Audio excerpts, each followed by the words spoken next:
Namaskar to everyone. I am Achla. Today I am gonna teach you the first chapter of your geography subject, our environment. Do you know about environment? It is the condition in which you live or work. Means to ये condition होती है कि आप जिस जगह रहते हो उस आसपास का, जैसे आप लैंड पे रह रहे हो, ठीक है, तो आसपास का जो एनवायरनमेंट है, आसपास का माहौल है जो, ठीक है, एयर है या वहाँ की लैंड है, तो उससे रिलेटेड ही हमें उसे क्या बोलते हैं, एनवायरनमेंट बोलते हैं, ठीक है। तो look at this symbolic picture and try to answer these questions. What और do you see in the picture, मतलब आप क्या देख रहे हैं इस पिक्चर में। How do these thing depend on each other, मतलब ये थिंग्स जो लिविंग थिंग्स होती है, नॉन लिविंग थिंग्स होती है, एनवायरनमेंट है हमारा, ठीक है, एंड प्लांट्स हैं, ये सब चीज़ें एक दूसरे पर डिपेंडेंट कैसे होती हैं। And how and do human have any impact on this system, क्या ह्यूमन्स पे इन सब चीज़ों का जो हमारा एनवायरनमेंट है, ठीक है, जिस माहौल में हम रहते हैं या हम अपनी चारों तरफ देखते हैं, इसका कोई फ़र्क पड़ता है। विच इकोसिस्टम इज़ दिस, तो ये इकोसिस्टम क्या, ठीक है, तो इकोसिस्टम एक कम्युनिटी और ग्रुप होता है लिविंग थिंग्स का, ठीक है, जो कि एक दूसरे से इंटरेक्ट करती है एक स्पेसिफिक एनवायरनमेंट में। ओके, तो इस इकोसिस्टम में ये किस तरह का इकोसिस्टम है। व्हेन यू लुक अराउंड, जब आप अपने चारों तरफ देखते हैं, you will see many different things, आप बहुत सारी चीज़ें ऐसे देखते हैं जो कि नेचुरल होती है and some things are non natural, मतलब मैन मेड होती है। ओके, तो everything around you consist your environment, मतलब एनवायरनमेंट क्या होता है, जो भी आपके चारों तरफ आपको दिख रहा है वो एनवायरनमेंट है, जो कि जिसमें आप भी इंक्लूडेड हो।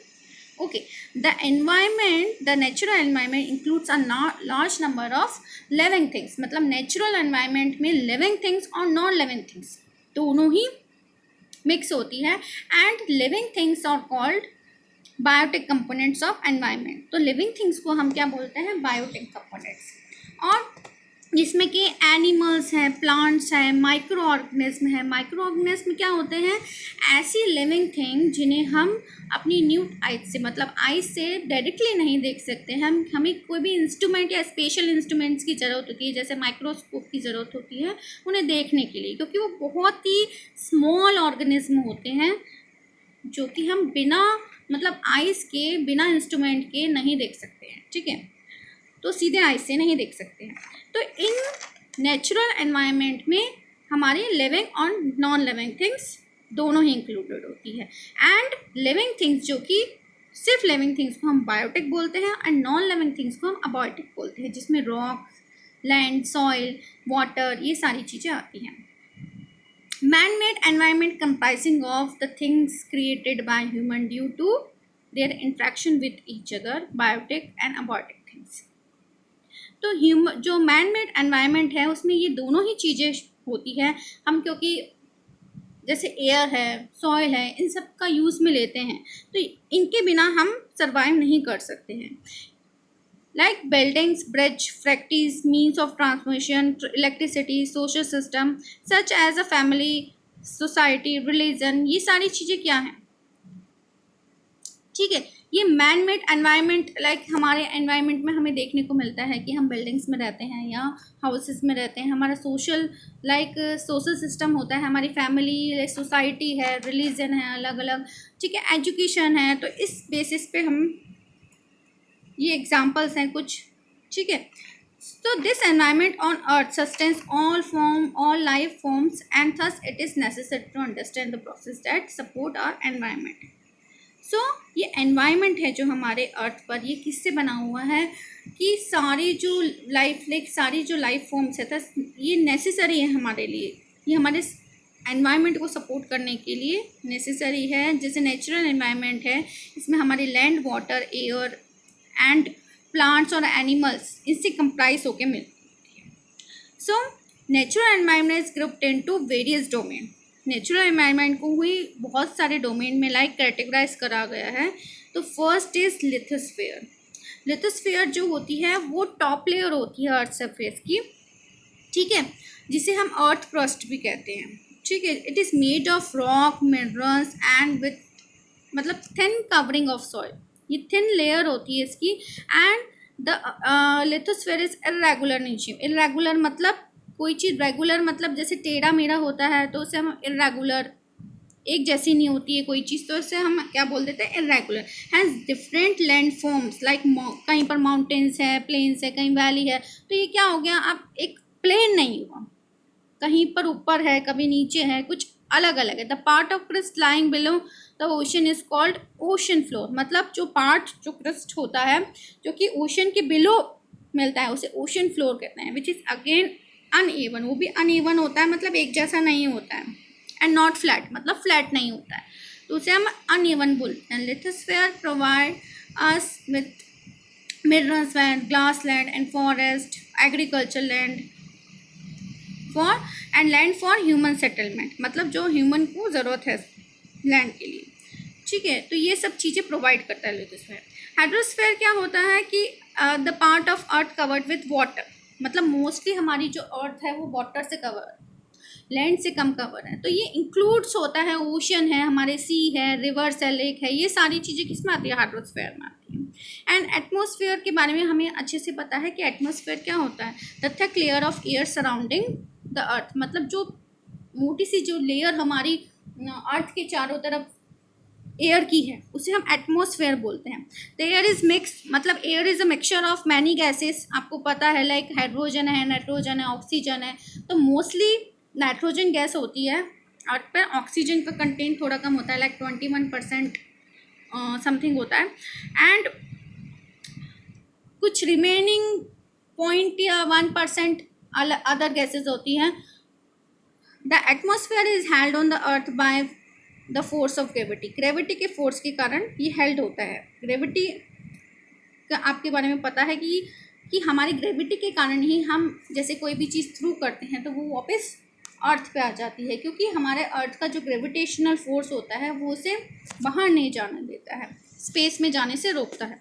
ठीक है, तो beside various gases like oxygen, nitrogen, carbon dioxide, argon, hydrogen, ये सारी जो होती हैं द एटमॉस्फेयर ऑल्सो कंटेन. मतलब गैसेस तो होती ही हैं और गैसेस के अलावा हमारा एटमॉस्फेयर डस्ट और वाटर वेपर्स पे मिलके बना होता है. एंड चेंजेस इस atmosphere influences weather and climate. जैसे ही चेंजेस होते हैं हमारे एटमॉस्फेयर के तो वेदर चेंजिंग भी होता है, हमारा क्लाइमेट चेंज होता है. तो the atmosphere also work with as a shield for earth. Shield करता है, प्रोटेक्ट करता है हार्मफुल रेज से, जैसे अल्ट्रावायलेट रेज जो आती है हमारे सन से. तो वो जो रेज है वो हमारी अर्थ का जो एनवायरनमेंट जो प्रोटेक्टिव लेयर है वो उसे अंदर नहीं आने देती है, क्योंकि अगर वो अल्ट्रावायलेट रेज हमारे लाइक अर्थ पे आ जाएगी तो उससे कई तरह की स्किन डिजीजेस हो सकती है. ओके, तो ये हार्मफुल चीज़ों से हमें लाइक प्रोटेक्ट करता है. ठीक है, biotic and abiotic interaction. Biotic and abiotic elements of environment interact with each other and change with time. मतलब ये दोनों ही चीज़ें बायोटिक और अबायोटिक, बायोटिक में लाइक लिविंग थिंग्स है, बायोटिक में नॉन लिविंग थिंग्स आती हैं, तो ये दोनों ही चेंज होती जाती है. जैसे आप एक 50 ईयर्स अगो जैसा एनवायरनमेंट था, 50 ईयर्स आफ्टर था, तो हर टाइम में कुछ ना कुछ एनवायरनमेंट में चेंजेस आते रहते हैं. ठीक है, तो abiotic are caused by the energy of source and continuously circulation of air water brings about the seasonal and climate changes. Climate changes होते हैं लाइक कभी सर्दी होती है, कभी बरसात होती है. ठीक है, तो this climate changes influences the abiotic components. मतलब बायोटिक कंपोनेंट्स को भी ये क्या करते हैं, इफेक्ट करते हैं. Plants, animals and human depends on air, land and water for survival. मतलब जिंदा रहने के लिए, उन्हें सर्वाइव करने के लिए, उस माहौल में बढ़ने के लिए इन सब चीज़ों की ज़रूरत होती है. And abiotic elements also cause new species of plants animal involve which while old species become extinct when they fall to adapt changing environmental factor. मतलब अगर कुछ ऐसा एनवायरमेंटल फैक्टर हो रहा है जैसे डिफॉरेस्टेशन हो रहा है, तो डिफॉरेस्टेशन के कारण लाइक एनवायरनमेंट में चेंजेस हो रहे हैं, लाइक प्लांट्स की स्पीसीज़ है वो एक्सटिंक्ट हो रही है. एक्सटिंक्ट मतलब धीरे धीरे ख़त्म होने लग जाती है. ठीक है, तो एनवायरमेंटल चेंजेस के कारण क्या होता है, कहीं पर जैसे डिफॉरेस्टेशन के कारण लाइक पॉल्यूशन हमारा जो होता है एक मेजर जो कंपोनेंट हो, मतलब उससे क्या होता है, CO2 गैस बढ़ती है और उससे क्या होता है, एवरेज टेम्परेचर हमारा जो अर्थ का है, ग्लोबल वार्मिंग है, वो बढ़ रही है। तो इन सब चीज़ों का प्लांट्स और एनिमल दोनों पे ही फ़र्क पड़ता है। तो उनकी जो स्पीसीज़ है अगर वो इस एनवायरनमेंट में नहीं रह पा रही है तो वो धीरे धीरे क्या होने लग जाती है, एक्सटिंक्ट होने लग जाती है, ख़त्म होने लग जाती है। तो इन सब चीज़ों का जो भी डिस्टर्बेंस हम कर रहे हैं या ह्यूमन से जो भी डिस्टर्बेंस हो रहा है उसका भी फ़र्क पड़ता है प्लांट्स और एनिमल्स पे। Biosphere the small zone of interaction between air water and land were living being survive and flourish called biosphere or the living world. Like you can see in this diagram कि ये बता रखा है जो interaction air water and land का होता है survive करने के लिए, फ्लरिश करने के लिए लिविंग थिंग्स का, उसे हम क्या बोलते हैं, लिविंग वर्ल्ड बोलते हैं। Biosphere is a unique feature of earth as it is the only planet in the solar system. हमारा जो प्लैनेट है अर्थ वो सिर्फ एक ही ऐसा प्लैनेट है जहाँ पर लाइक लिविंग थिंग्स मतलब लाइफ पॉसिबल, और कोई सी भी ऐसी जगह नहीं है, ऐसा कोई प्लैनेट नहीं है जहाँ पर लाइफ पॉसिबल है। तो biosphere is comprise of two major components, producer और कंज्यूमर। प्रोड्यूसर जो होते हैं या ऑटोट्रॉफ्स भी होते हैं, मतलब जो अपना फूड खुद बना सकते हैं बिना किसी हेल्प के। जैसे we are dependent to plants और animals for getting our food, मतलब हम जो भी लाइक हम खाना खाते हैं, लाइक मिल्क है, मिल्क हमें किससे मिलता है, एनिमल से मिलता है। हम खाना जैसे किससे मिलता है, हमें प्लांट से मिलते हैं, प्लांट से जैसे वेजिटेबल आते हैं, फ्रूट्स आते हैं, तो हम उसी से क्या करते हैं, अपना खाना बनाते हैं। तो we are dependent on plants. But plants कैसे बनाते हैं, प्लांट्स डायरेक्ट बनाते हैं सनलाइट की प्रेजेंस में। वो लाइक आपने फोटोसिंथेसिस के बारे में पढ़ा होगा, तो वो अपना खाना खुद बनाते हैं, ठीक है। तो वो क्या हो गए, प्रोड्यूसर हो गए। एंड कंज्यूमर कौन हुए, हम हो गए, क्योंकि हम उन्हें कंज्यूम कर रहे हैं। तो all green plants are producer. जो भी ग्रीन प्लांट्स होते हैं वो क्या होते हैं, प्रोड्यूसर होते हैं। और हमें हर्बीवर्स में लाइक उन्हें मानते हैं। एंड कार्निवर्स में वर्ड्स में लाइक वो होते हैं जो कि टोटली लाइक एनिमल्स पर डिपेंड होते हैं अपना फूड गेट करने के लिए। जैसे टाइगर है, लायन है, वो कार्निवर्स में आते हैं क्योंकि वो डायरेक्ट हंटिंग करके अपना फूड गेट करते हैं, ठीक है। And heterotrophs means to herbivores होते हैं, लाइक डियर है, काऊ है, ओके। सो ये क्या करते हैं, अपना लाइक ग्रास ईटिंग एनिमल्स होते हैं, तो उन्हें हर्बीवर्स बोलते हैं, ठीक है। एंड कार्निवर्स जो कि flesh eating, okay. And heterotrophs, autotrophs जो कि जो प्लांट्स होते हैं, ठीक है, उन्हें हम क्या बोलते हैं, कंज्यूमर बोलते हैं, सॉरी प्रोड्यूसर बोलते हैं। प्रोड्यूसर क्यों, क्योंकि वो अपना फूड खुद बनाते हैं, ठीक है। एंड कंज्यूमर हम होते हैं जिन्हें हम हेट्रोट्रॉफ्स भी कहते हैं, क्योंकि हम डिपेंडेंट होते हैं किसके ऊपर, एनिमल्स पे डिपेंडेंट होते हैं, प्लांट्स पे डिपेंडेंट होते हैं, ठीक है। सो ऑमनीवर्स क्या होते हैं, ऑमनीवर्स होते हैं जो दोनों चीज़ें like veg and non veg, मतलब प्लांट्स पे और एनिमल्स दोनों पे डिपेंडेंट होते हैं अपने फूड के लिए। तो ह्यूमन कैटेगरी ऑमनीवर्स में आती है, ठीक है। जैसे बियर है, ह्यूमन है, क्रो है, वो प्लांट्स और एनिमल दोनों पे डिपेंडेंट होते हैं अपने फूड के लिए, तो वो omnivores. Ecosystem is system created by interaction of all living organism with one another, okay.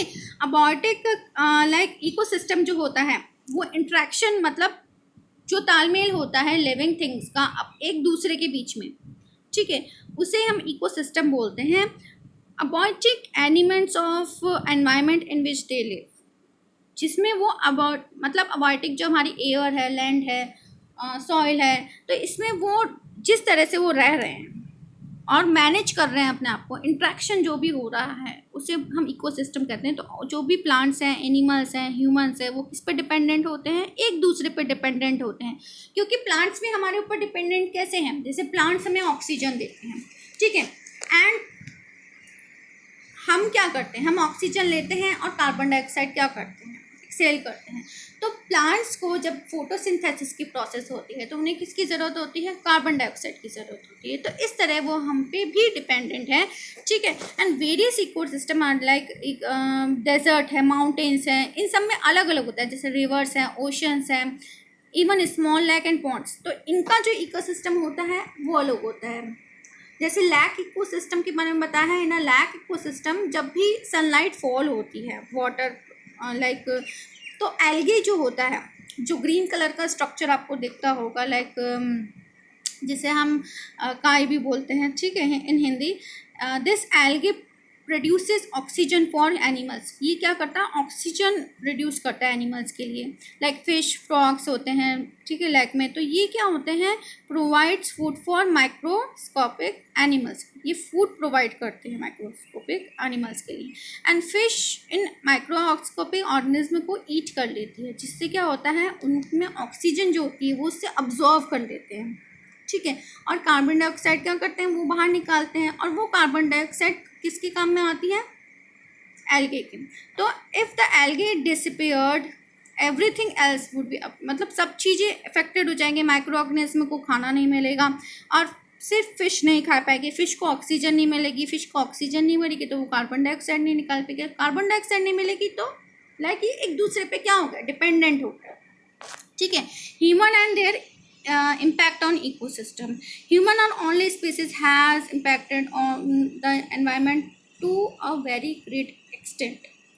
मतलब ह्यूमन ने हमारे एनवायरनमेंट पे बहुत ज़्यादा असर डाला है, कि जैसे डिफॉरेस्टेशन है, ठीक है, नई बिल्डिंग्स बन रही हैं, तो ये सब चीज़ें चेंजेस है, एग्रीकल्चर हो रहा है, ठीक है। In their effort to make life more comfortable, safe and progressive, human have be exploring their surrounding for centuries, and in the last 1 century technological advancement has made this exploration even more ruthless and destructive. मतलब जो भी हमने growth करा है, जैसे road बनाई है, जैसे नई नई टेक्नोलॉजी हुई है, बिल्डिंग्स हैं, मेट्रो सिटीज़ बनाई हैं, ठीक है, एग्रीकल्चर इंडस्ट्री में जो भी हुआ है, लाइक इंडस्ट्रीज़ बनाई हैं, इंडस्ट्री से क्या होता है, पोल्यूशन, लाइक फैक्ट्रीज़ हैं, इन सब से पोल्यूशन हो रहा है, जो व्हीकल्स हैं उनसे भी हो रहा है। तो इन सब चीज़ों का, बिल्डिंग्स हैं, डिफॉरेस्टेशन हो रहा है, cutting of would like furnitures के लिए, इन सब चीज़ों का क्या असर पड़ रहा है, हमारे एनवायरनमेंट पे बहुत गंदा इम्पैक्ट पड़ रहा है, जिसके कारण क्या हो रहा है, बेसिकली ग्लोबल वार्मिंग बढ़ रही है। ग्लोबल वार्मिंग बढ़ रही है तो हमारा जैसे अर्थ का, जैसे कि मैंने बताया कि एवरेज टेम्परेचर बढ़ जाता है, जैसे पोल्यूशन से क्या होता है, कार्बन डाइऑक्साइड का लेवल बढ़ रहा है, जिससे कि जो चीज़ सीज़न जो टाइम पे आना चाहिए वो नहीं आता है, जैसे सर्दी में ज़्यादा सर्दी पड़ना, गर्मी में ज़्यादा गर्मी पड़ना, ठीक है, जैसे क्लाइमेट चेंजेस हो रहे हैं, बिल्कुल बरसात टाइम पे नहीं आती है, मतलब हर चीज़ बैलेंस नहीं है, तो ये सब चीज़ें हो रही हैं, ठीक है। तो अगर हमने इन्हें कंट्रोल नहीं करा तो ये हमारे लिए बहुत ही खतरनाक, डेंजरस लेवल पर हम पहुंच जाएंगे, and we therefore need to take measure to stop this environmental damage immediately. हमें इस एनवायरमेंटल डैमेज को इमीजिएटली क्या करना चाहिए, बिल्कुल स्टॉप कर देना चाहिए, कंट्रोल में ला देना चाहिए, if we are live to a healthy planet for our future generation. हमारे फ्यूचर जनरेशन के लिए अगर हमें हेल्दी प्लैनेट रखना है, हमारा अर्थ को बचाना है, तो हमें इसके लिए एक कदम बढ़ाना पड़ेगा या अपनी कोशिश करनी पड़ेगी। So this is your first chapter, our environment. In next lecture we will discuss the next chapter. Till then, bye bye.